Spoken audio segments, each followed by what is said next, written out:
Welcome to the Great African Leadership Series, where we feature great inspirational speeches and quotes from African leaders. We're fighting for equality in our country. We do not want to replace white supremacy with black supremacy. We want to create a society where all of us exist as human beings and not as white and black. We want to restore the dignity of the African continent and position Africa as an equal partner in the world economy and international politics. We want Africa to be like Europe. We don't want Europe to treat Africa like it is its own subject. Africa's time is now. No one should continue with the exploitation of our minerals without our involvement. Not even China will be allowed to recolonize Africa.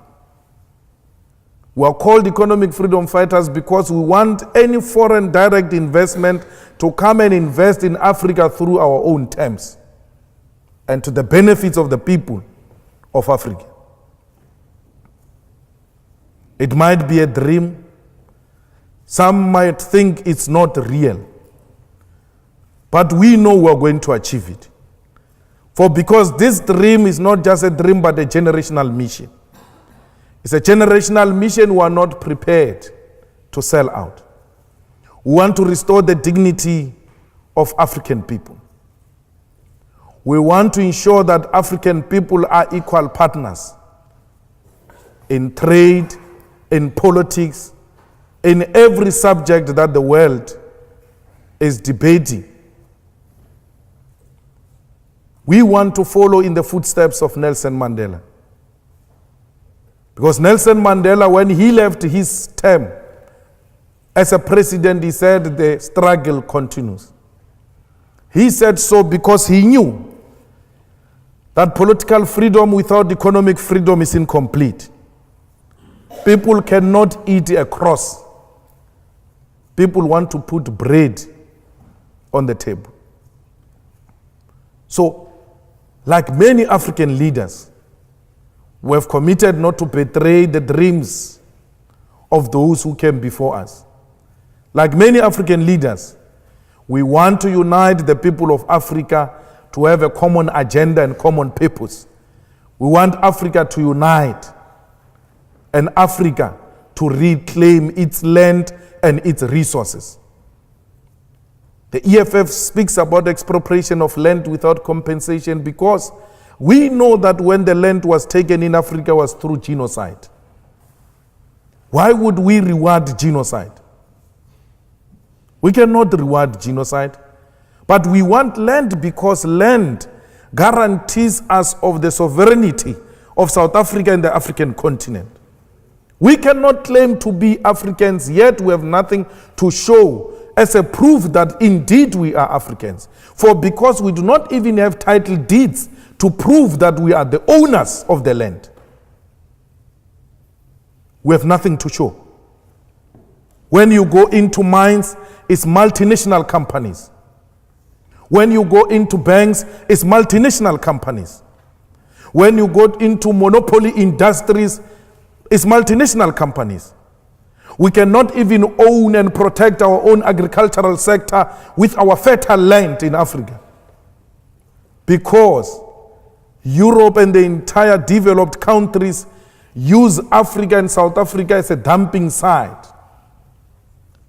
Every lower grade food get to be dumped in our countries, undermining our own agriculture.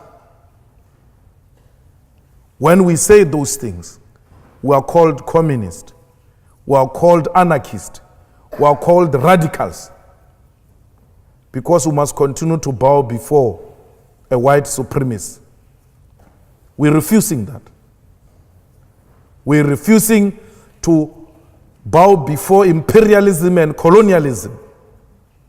We want a total control of our own country and our own land.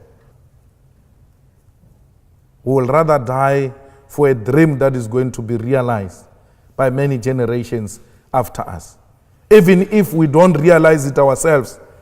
We've made a commitment to lay a firm foundation for generations to come.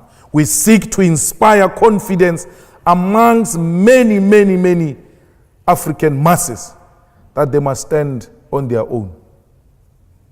In this day and era, you still have a situation where there are African states paying colonial tax to France. France, it is what it is because of those African states. You have the reserve banks of African states in France and not in Africa itself. And we must accept that and say it is acceptable, it is in the interest of Africa. It is not. We want Africans to have control over their own currency. Want Africans to have control over their own economy and what constitutes their own economy. Our struggle seeks to inspire that. Our struggle seeks to inspire accountable African leaders, not dictators, not unaccountable leadership that turns a public purse into a personal purse. Some leaders in Africa, when you ask them for money, they go and fetch from a reserve bank and give it to you. Because they treat a reserve bank as a personal bank account. It can't be. We want leaders who are responsible. We want leaders who are accountable. We want leaders who will go to elections and be elected through democratic means. Let people determine their own leadership, and not because leaders are torturing them and intimidating them and imposing themselves on the people.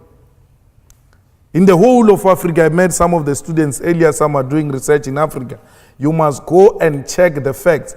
In every failed state, it became so because of an individual called president. The president takes over the country and everything else gets to be designed around the individual called president.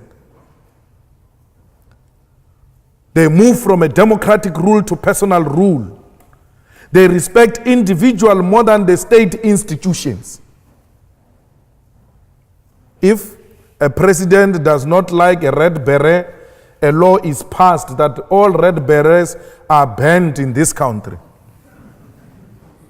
The EFF is going to revive correct politics in Africa and position Africa at a correct path in the international politics. It is possible.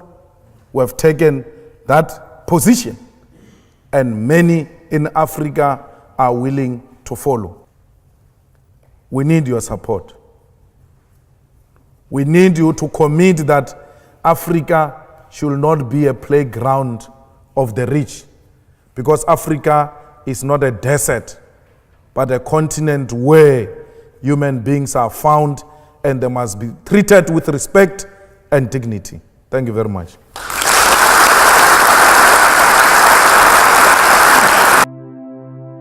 Share this video with friends and family to support the channel.